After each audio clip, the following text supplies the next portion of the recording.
let it bang, bang. Hello बच्चों, आपका हमारे चैनल पे स्वागत है। बच्चों, आशा करता हूं कि आप परीक्षा की तैयारी बहुत अच्छे तरीके से कर रहे होंगे। बच्चों, इसीलिए हम क्लास 10th के मैथ के मोस्ट इंपॉर्टेंट क्वेश्चन को इस वीडियो के माध्यम से सॉल्व करेंगे, जो हमारे 6 नंबर में हमेशा पूछे जाते हैं। यहाँ पर आप देख सकते हैं 2022 का पेपर है गणित का। इसमें 6 नंबर में जो जो सवाल पूछा गया है, सभी क्वेश्चनों को अगर सॉल्व करके अगर आप जाते हैं तो आराम से ये अगर पूछेगा पेपर में, अगर फिक्स है कि पूछेगा ही, क्योंकि पिछले साल का प्रश्न ही आता है बार बार। तो अगर उसको 6 क्वेश्चन को अगर जो है अगर सभी को पढ़ लेंगे तो आराम से आप 6 नंबर में जो भी 6 नंबर का अगर 3 क्वेश्चन आता है तो 18 नंबर आप आराम से कर ले जाएंगे। तो चलिए शुरू करते हैं क्वेश्चन नंबर 1 से। यहाँ पर देखिए, ये क्वेश्चन 6 नंबर में दिया है। कह रहा है कि निम्नलिखित समीकरण युग्म को रैखिक समीकरण युग्म में बदलकर हल कीजिए। यानी एक्स और वाई का ज्ञात करना है। यहाँ पर 2 समीकरण दिया है और दोनों में एक्स और वाई का मान ज्ञात करना है। तो देखिए, इस प्रकार क्वेश्चन फिक्स है कि 6 नंबर में आएगा। अगर नहीं आएगा तो तुम कहना। इस बार फिक्स है कि 6 नंबर इसमें तुम्हारा आना ही है। तो चलिए बताते हैं, देखते हैं किस प्रकार से इसको सॉल्व करेंगे। और शुरू करने से पहले यदि आप हमारे चैनल पर नए हैं तो चैनल को सब्सक्राइब और वीडियो को लाइक जरूर करें। तो चलिए स्टार्ट करते हैं। यहाँ पर 2 समीकरण दिया है। हम बताऊंगा आपको कि कैसे पेपर लिखिएगा। जैसे जैसे लिखूंगा वैसे ही पेपर में भी लिखिएगा। आपको एग्जामिनर फुल नंबर देगा। तो यहाँ पर देखते हैं, सबसे पहले ये जो समीकरण दिया रहता है उसको समीकरण में पेपर में लिखिएगा। ऐसे लिखिएगा उत्तर, यहाँ पर नंबर, उत्तर नंबर यहाँ पर क्या है 7 है। तो 7 का क स्टार्ट करते हैं। यहाँ पर 2 इक्वेशन दिया है। दोनों इक्वेशन को क्या करेंगे, लिख लेंगे। तो यहाँ इक्वेशन लिख लेते हैं 5/x-1 plus 1/y-2 equal to 2। इसको इक्वेशन 1 मान लीजिए, क्योंकि एक इक्वेशन ये हो गया। एक दूसरा इक्वेशन दिया है, इसको भी लिख दीजिए 2/x-1 प्लस माइनस दिया है 1/y-2 इक्वल टू 1/3। इसको हम लोग मान लेंगे समीकरण नंबर 2।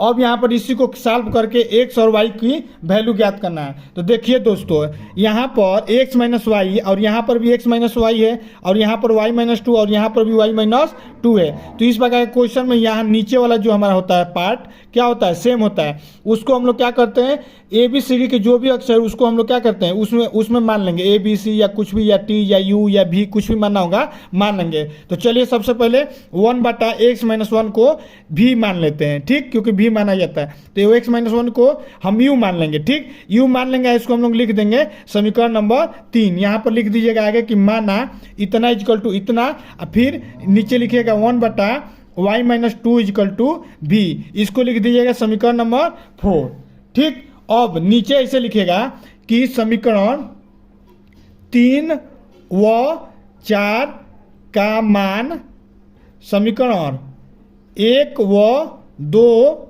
में रखने पर, ठीक है बच्चों। अब क्या करिएगा, जिसको हमने माना है उसको क्या करेंगे, समीकरण 1 और 2 में क्या करेंगे, पुट करेंगे। तो आप पुट करेंगे तो यहाँ देखिए 1/x-1 है। तो यहाँ पर क्या हो जाएगा, 1/x-1 की वैल्यू क्या हो जाएगा, u हो जाएगा। तो ये हो जाएगा 5u प्लस ये हो जाएगा 1 है। 1/y-2 को हमने क्या माना है, v माना। तो ये हो जाएगा v इक्वल टू 2। अब इसको हम लोग मान लेंगे समीकरण नंबर 5। और उसके बाद इस वाले में भी हम लोग पार्ट में रखेंगे। तो ये क्या हो जाएगा 2, 1/x-1 है तो ये हो जाएगा 2u माइनस ये वाला पार्ट 1/y-2 है। तो इसको यहाँ पर v पुट कर दीजिए। तो ये क्या हो जाएगा 1 माइनस v इक्वल टू 1/3। ये हमारा हो जाएगा इक्वेशन नंबर 6। अब देखिए यहाँ तक बच्चों आपने कर लिया। अब यहाँ तक करने के बाद एकदम कॉपी में भी ऐसे ही जस्ट जैसे लिख रहा हूँ वैसे ही कॉपी लिखिएगा, एग्जामिनर आपको फुल नंबर देगा। अब नेक्स्ट स्टेप ये रहता है कि यहाँ पर आप 2-3 मेथड होता है, ब्रॉजन विधन होता है, विलोपन मेथड होता है। किसी भी मेथड का उपयोग करके ई और भी का मान निकालते हैं। तो यहाँ पर हम लोग क्या करेंगे, विलोपन मेथड का उपयोग करेंगे। यहाँ पर देखिए भी का गुणांक और आपस में क्या है, बराबर है। तो हम लोग क्या करेंगे, इस वाले पार्ट को समीकरण 5 और 6 को आपस में क्या कर लेंगे, जोड़ लेंगे। तो जब जोड़ेंगे तो 5 और 2 क्या हो जाएगा, 7u हो जाएगा। और ये माइनस है और ये प्लस है तो ये कट जाएगा तो क्या हो जाएगा, 0 हो जाएगा।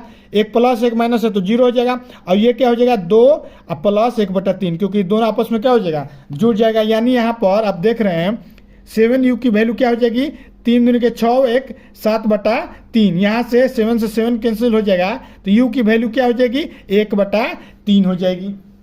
ठीक है बच्चों, यहाँ तक समझ में आ रहा है। अब u की वैल्यू यहाँ पर आ गया, u की वैल्यू क्या करेंगे, यहाँ पर पुट कर देंगे समीकरण 5 या 6 में, तो v की वैल्यू ज्ञात हो गया। तो मान लीजिए u का मान ऐसे लिखेगा कि u का मान समीकरण 5 में रखने पर, अब समीकरण नंबर 5 में रखिए तो ये क्या है 5, u की वैल्यू क्या है 1/3 प्लस v इजकल टू 2 हो जाएगा। अब इसको सॉल्व करिए, 5 ही है तो इसको इधर भेज दीजिए, तो v इजकल टू क्या हो जाएगा 2 माइनस 5/3। ठीक है बच्चों, अब इसमें गुणा करा दीजिए, तो 3 दूनी के 6 माइनस 5/3, यानी ये इसका भी वैल्यू क्या हो जाएगा 1/3 आ जाएगा। यानी कि u की भी वैल्यू 1/3 और v की भी वैल्यू 1/3 आ गया। अब इन दोनों समीकरणों को जो वैल्यू आया हम लोग कहाँ पुट कर देंगे, समीकरण नंबर 3 और 4, इसीलिए हम लाइनें से समीकरण बना रहे हैं। तो अब यहाँ पर लिखिएगा u और v का मान समीकरण नंबर 3 और 4 में रखने पर, समीकरण 3 व 4 में रखने पर रखो बच्चों। अब रखेंगे तो यहाँ पर क्या हो जाएगा 1/x - 1 की वैल्यू क्या होगी, 1/x - 1 की वैल्यू हो जाएगी 1/3। अब इसको क्रॉस गुणा करा दीजिए, तो क्रॉस गुणा कराएंगे तो क्या हो जाएगा x - 1 इक्वल टू 3, तो x की वैल्यू क्या हो जाएगी 3 + 1, यानी x की वैल्यू हो जाएगी 4। ठीक है बच्चों, तो यानी x की वैल्यू हमारी आ गई 4, ये सब बॉक्स बना दीजिएगा। अब यहाँ पर v में मान रखिए, तो यहाँ पर दिया है 1/y - 2 इक्वल टू 1/3, क्रॉस गुणा करा दीजिए बच्चों, तो ये हो जाएगा y - 2 इक्वल टू 3, 2 को उधर भेज दीजिए, तो ये हो जाएगा 3 + 2, यानी इसकी वैल्यू क्या आ जाएगा, y की वैल्यू यहाँ पर बॉक्स बना दीजिए। अब इस दोनों को x और y की वैल्यू हमको ज्ञात करना था, यानी कि यहाँ x की वैल्यू अतः ऐसे पेपर में लिखिएगा, अतः x equal to 4, y equal to 5। इस प्रकार से बॉक्स बना दीजिएगा, 2 लाइन ऐसे देकर यहाँ आंसर लिख दीजिएगा। एग्जामिनर समझेगा कि कॉपी एकदम सही लिख रहा है। यहाँ पर पूरा आपको मेथड समझ में आ गया, x और y की वैल्यू कैसे ज्ञात करना है, लाइनें से आपको समीकरण बनाते हुए चलना है। ठीक, तो इस प्रकार से हम लोग क्या करते हैं, x और y की वैल्यू को ज्ञात करते हैं। ठीक है बच्चों, अब हम क्या करेंगे, नेक्स्ट क्वेश्चन करेंगे। तो नेक्स्ट क्वेश्चन करने से पहले जब आप पेपर में नेक्स्ट स्टेप यहाँ पर मान लीजिए हमारा खत्म हो गया, तो आप क्या करिएगा, एक काली पेन लीजिएगा और नीचे से ऐसे लाइनिंग दे दीजिएगा। लाइनिंग वाला ऑलरेडी कापी आता है वहाँ पर, उसी को मोटा कर दीजिएगा, ऐसा लगता है कि यहाँ पर क्वेश्चन खत्म हो गया। ठीक, आइए हम देखते हैं नेक्स्ट क्वेश्चन। नेक्स्ट क्वेश्चन यहाँ पर भी 6 नंबर का पूछा है, कह रहा है कि एक नाव की शांत जल में 4 किलोमीटर घंटा है। ठीक, अब आराम से सुनिएगा इसको, ये इस प्रकार क्वेश्चन भी पूछा जाता है 6 नंबर में। कह रहा है कि कोई नाव है, उसका चाल कितना है 4 किलोमीटर है, तो ऐसे लिखते जाइए। कह रहा है कि नाव की चाल 4 किलोमीटर पर घंटा। अब कह रहा है कि धारा की दिशा में चलने पर 12 किलोमीटर जाने पर तथा धारा के विपरीत 12 किलोमीटर लौटने पर टोटल 8 घंटा लग रहा है। ठीक, तो कह रहा है कि धारा की चाल ज्ञात कीजिए। तो कह रहा है कि देखिए, धारा के दिशा में जा रहा है कितना, 12 किलोमीटर जा रहा है, प्लस उसी में प्लस कर रहा है, धारा के विपरीत दिशा में जा रहा है, विपरीत दिशा में जा रहा है कितना 12 किलोमीटर। ठीक, दोनों क्या कर रहा है, 12 किलोमीटर चल रहा है, एक धारा के दिशा में चल रहा है, एक धारा के उल्टा दिशा में चल रहा है। तो टोटल समय जो लग रहा है उसका समय दिया है 8 घंटा। तो हमको पूछ रहा है कि, तो ऐसे ही पेपर में लिखिएगा, पेपर में तो पूछ रहा है कि किसका धारा बताना है, धारा का चाल बताना है। ठीक, धारा का चाल ज्ञात कीजिए। ठीक है बच्चों, क्वेश्चन समझ में आ गया, धारा की चाल बताना है। तो यहाँ पर अब ध्यान से सुनिए। अब मान लीजिए नाव का तो चाल दे दिया है और धारा की चाल नहीं दिया, तो मान लेंगे इसे, माना धारा की चाल इक्वल टू x। हमने धारा की चाल क्या माना है, x मान लिया। अब x मानने के बाद अब हम लोग क्या करेंगे, अब फार्मूला रखेंगे। सबसे पहले देखिए, धारा के दिशा में चल रहा है, तो धारा के दिशा में चलेंगे तो धारा की चाल क्या है x, और नाव की चाल क्या है 4, तो टोटल स्पीड क्या हो जाएगा x + 4 हो जाएगा। तो और उसकी कितना किलोमीटर चल रहा है, 12 किलोमीटर चल रहा है। तो इस वाले फार्मूले का उपयोग करिए। समय जो लगेगा धारा की दिशा में चलने पर कितना समय लगेगा, समय ये जो है धारा की दिशा में है, धारा की दिशा में है। ठीक, तो धारा की दिशा में जो समय लगेगा क्या लगेगा, 12 किलोमीटर चल रहा है, दूरी बटा चाल हमारा कितना हो जाएगा 4 + x हो जाएगा।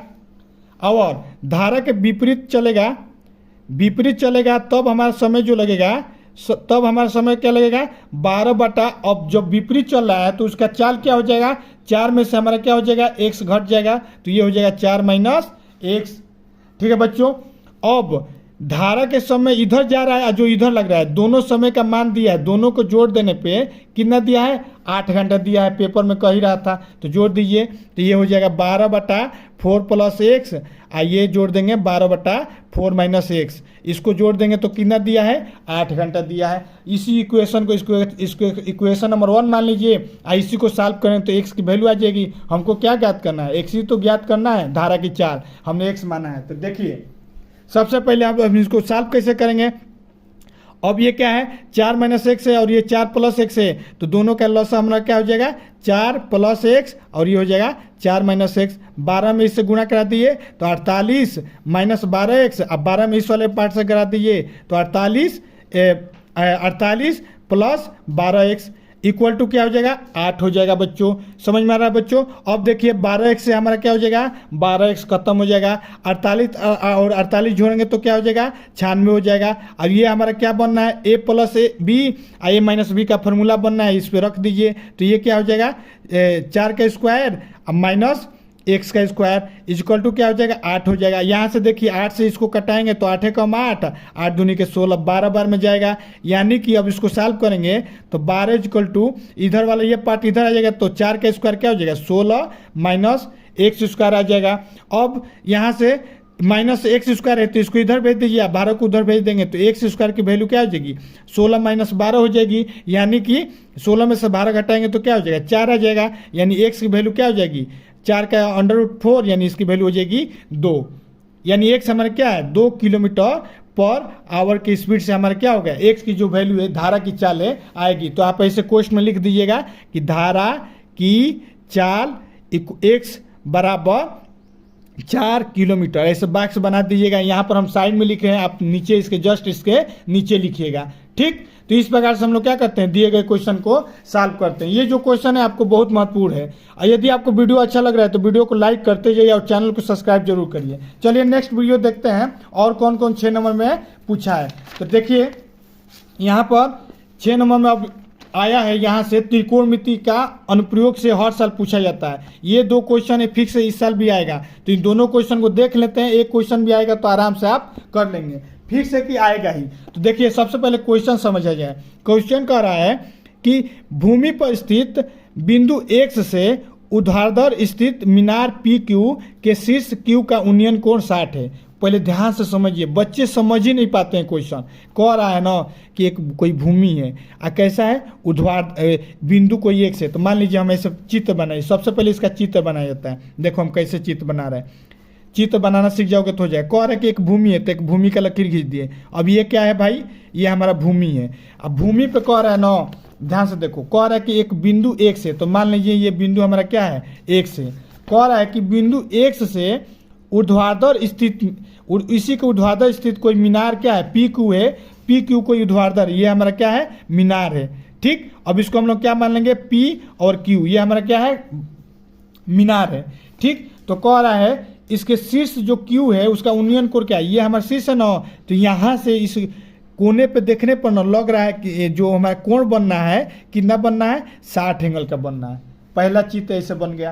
अब आगे देखिए क्या कह रहा है कि बिंदु एक्स से 40 मीटर ऊंचाई पर, अब कोई बिंदु है उसके एक्स से 40 मीटर ऊंचाई पर स्थित कोई बिंदु वाई है। अब यहाँ एक्स है, इसके ऊपर स्थित है, मान लीजिए यहाँ पर क्या बिंदु है वाई बिंदु है। कह रहा है कितना दूर है 40 मीटर दूर स्थित है। ठीक, तो कह रहा है कि 40 मीटर दूर स्थित वाई से शीर्ष क्यू का उन्नयन कोण कितना है 45 है।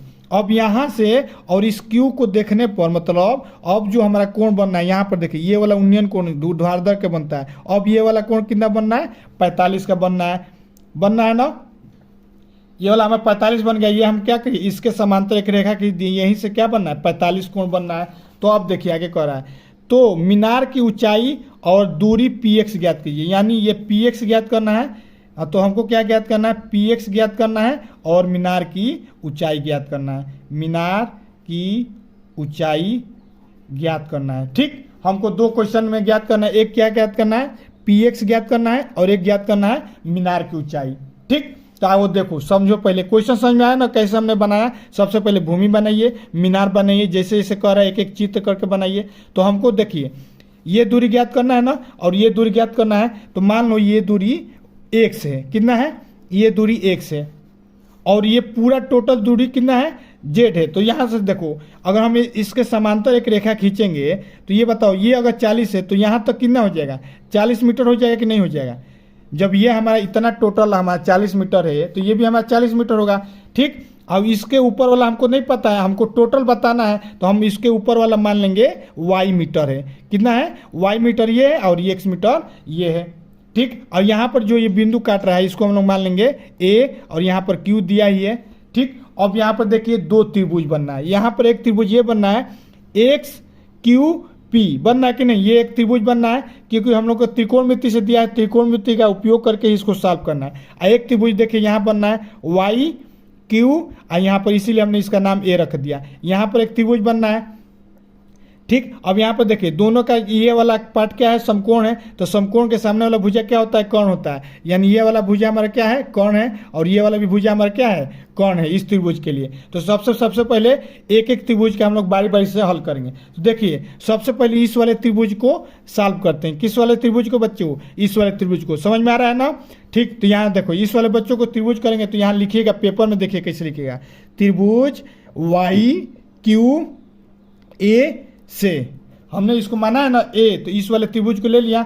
अब यहाँ पर देखिए ध्यान से, अगर tan थीटा इक्वल टू क्या होता है, लंब बटा आधार। तो यहाँ पर लंब क्या है, y की वैल्यू दिया है, लंब इक्वल टू क्या दिया है, y दिया है, आधार की वैल्यू क्या दिया है, हमने x माना है। अरे जब यहाँ से यहाँ तक दूरी x है तो यहाँ से यहाँ तक दूरी x ही तो होगा। तो समझ में आ रहा है ना, तो आधार भी हमारा क्या हो जाएगा, x हो जाएगा, और लंब कितना हो जाएगा, y हो जाएगा। तो ऐसे लिखो tan, चूंकि हम जानते हैं tan थीटा इक्वल टू लंब बटा में आधार।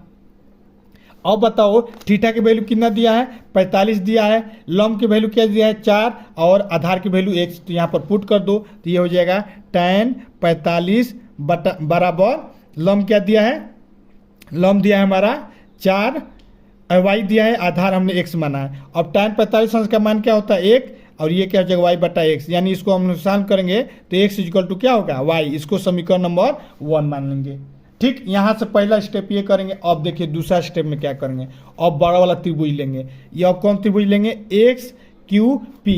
यहाँ पर लिख दीजिए त्रिभुज x q p में। अब यहाँ पर भी देखिए वही फार्मूला लगाएंगे tan थीटा वाला। यहाँ पर अगर tan 60 अंश है, एंगल कितना दिया है, 60 अंश दे।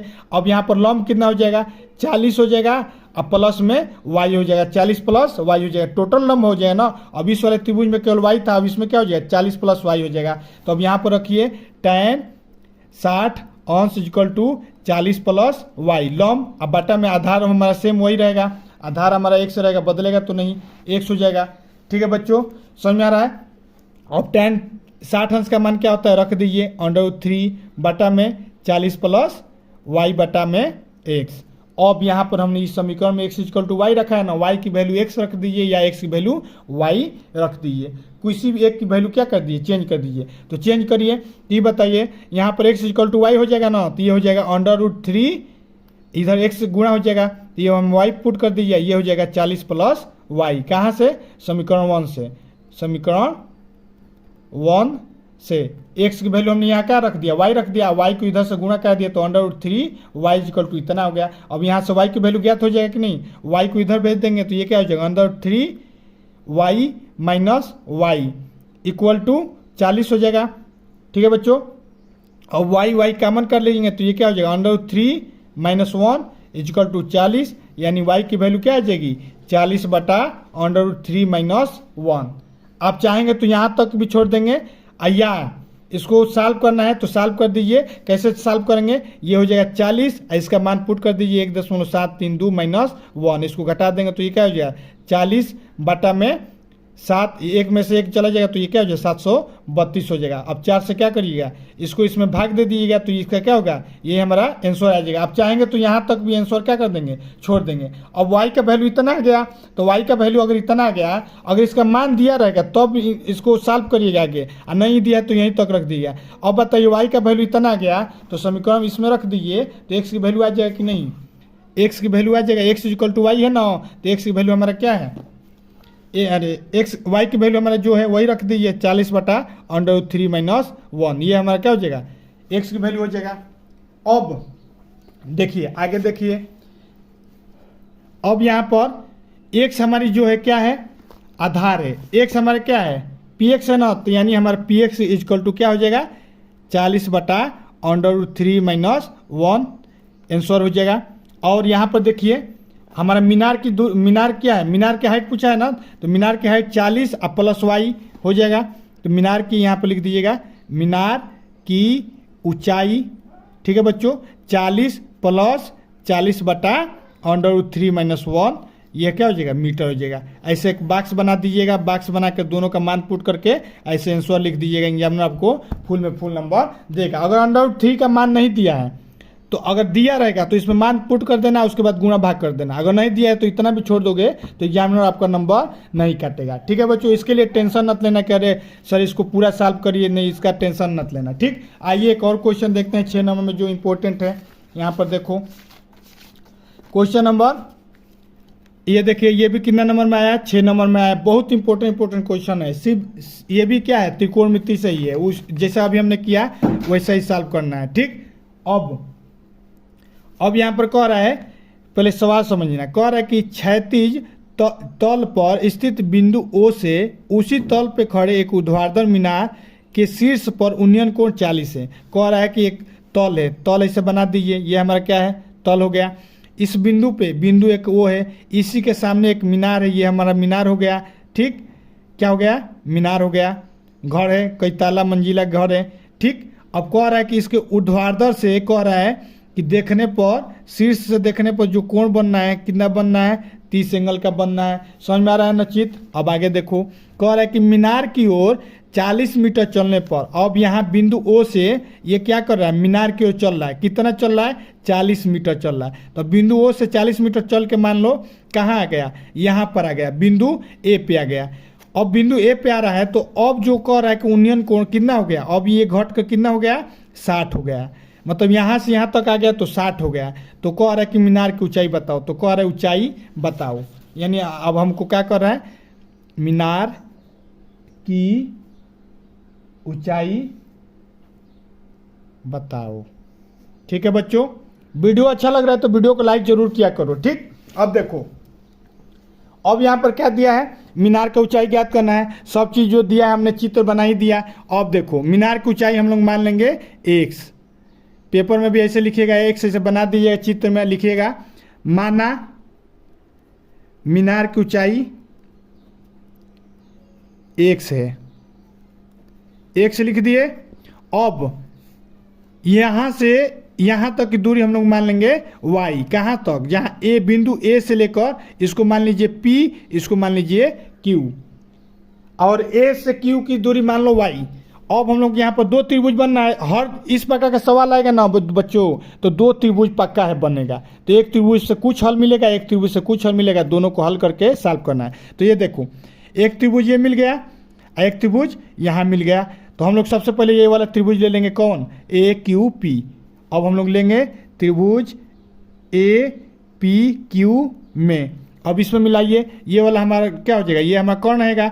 तो हमको कर्ण तो निकालना नहीं, हमको निकालना है आधार। तो यहाँ पर देखो tan 60 इक्वल टू लंब की वैल्यू x बटा आधार रख दो। tan 60 इक्वल टू लंब की वैल्यू दिया है x हमने माना है, आधार हमने ये कितना मान लिया y, तो ये हो जाएगा y। अब tan 60 अंश की वैल्यू क्या होती है √3x बटा y, यानी कि x की वैल्यू क्या हो जाएगी √3y। इसको मान लीजिए समीकरण नंबर 1, सेम पिछले वाले क्वेश्चन के बेस पे है। ठीक, अब देखिए इसको, लेकिन ध्यान से देख लोगे तो आएगा पेपर में तो आराम से कर दोगे। अब यहाँ पर देखो, अब इस त्रिभुज को लो, ये बड़े वाले में, बड़े वाले के लिए भी हमारा टोटल दूरी कितना है x है, लेकिन इसका जो आधार है कितना हो जाएगा 40 प्लस y हो जाएगा। अब आधार इतना बड़ा हो जाएगा ना, त्रिभुज जब बड़ा हो जा रहा है, यहाँ तक 40 है, यहाँ तक y है, ये पूरा आधार हो जाएगा इस पूरे त्रिभुज के लिए। तो ऐसे लिखो ना, ऐसे लिखना त्रिभुज OQP में tan, अब एंगल के वैल्यू कितना दिया है 30 दिया है, तो इसको लिख दो 30 इक्वल टू आधार, लंब क्या दिया है x, उसका वो क्या दिया है आधार दिया है 40 प्लस y। अब tan 30 अंश का वैल्यू क्या होता है 1/√3। 3। अब इसको क्या कर दो, सॉल्व कर दो, क्रॉस गुणा करा दो। तो क्रॉस गुणा कराएंगे तो क्या हो जाएगा, ये हो जाएगा √3x equal to 40 plus y हो जाएगा बच्चों। अब y की वैल्यू क्या करेंगे, यहाँ से पुट कर देंगे, या x की वैल्यू यहाँ पर पुट कर देंगे। तो x की वैल्यू क्या है, √3y है, यहाँ पर पुट करो, यहाँ पर ऊपर दिया है ना, तो यहाँ पर पुट करोगे तो क्या हो जाएगा, √3 गुना √3y। x की वैल्यू क्या है, √3y है, यहाँ पर पुट कर दो। तो पुट कर दोगे तो अब बताओ ये क्या हो जाएगा, 40 प्लस y हो जाएगा। अब बताओ √3 से √3 जाएगा तो क्या हो जाएगा, 3y equal to 40 plus y। अब यहाँ से y को इधर भेज दोगे तो 2y इक्वल टू 40, यानी y की वैल्यू कितना आ जाएगी, 20 आ जाएगी। अब यानी यहाँ पर अब नेक्स्ट पेज देखिए, यहाँ पर क्या हो जाएगी, 2y इक्वल टू 40, यानी y की वैल्यू क्या आ जाएगी, 20 हो जाएगी। ठीक है बच्चों, समझ में आ रहा है। अब यहाँ पर देखिए x की वैल्यू क्या है, x की वैल्यू √3y है, इसमें समीकरण में पुट कर देंगे y का मान।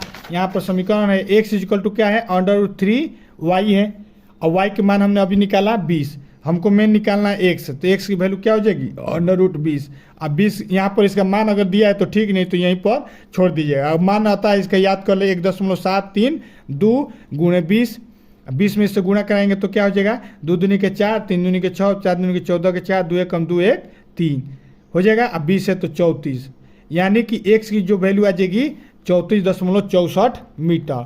यानी कि x हमारा क्या है, मीनार की ऊंचाई। तो ऐसे लिखिएगा कि अतः मीनार की ऊंचाई 34.64 मीटर है। आराम से ऐसे लिख के ऐसे पूरा आंसर लिखिएगा, आंसर लिख दीजिएगा। एग्जामिनर आपको क्या होगा, फुल में फुल नंबर देगा। ठीक, तो इस प्रकार से आप 6 नंबर का जितना भी महत्वपूर्ण क्वेश्चन बताया हूँ आपको, ये पूरा जितना बताया हूँ ये आपके लिए क्या है, बहुत ही महत्वपूर्ण होने वाला है। यदि आपको वीडियो अच्छा लगा है तो वीडियो को लाइक जरूर कर दो और चैनल को सब्सक्राइब कर दो। मिलते हैं नेक्स्ट वीडियो में। और एक और सवाल आपको बताना चाहता हूँ, आप एक सवाल बताइए, इसका हल बताइए। कह रहा है कि एक शून्येतर प्रमेय की संख्या और एक अप्रमेय संख्या का गुणनफल होता है, मतलब कोई है ना प्रमेय संख्या है, एक अप्रमेय संख्या है, आपस में जब गुणा करेंगे तो क्या होगा, सदैव अप्रमेय होगा, सदैव प्रमेय होगा, प्रमेय और या अप्रमेय दोनों होगा, या एक होगा। इसका आपको आंसर पता है तो कमेंट में लिख कर जरूर बताओ। मिलते हैं नेक्स्ट वीडियो में, तब तक के लिए जय Hind. Let it bang, bang.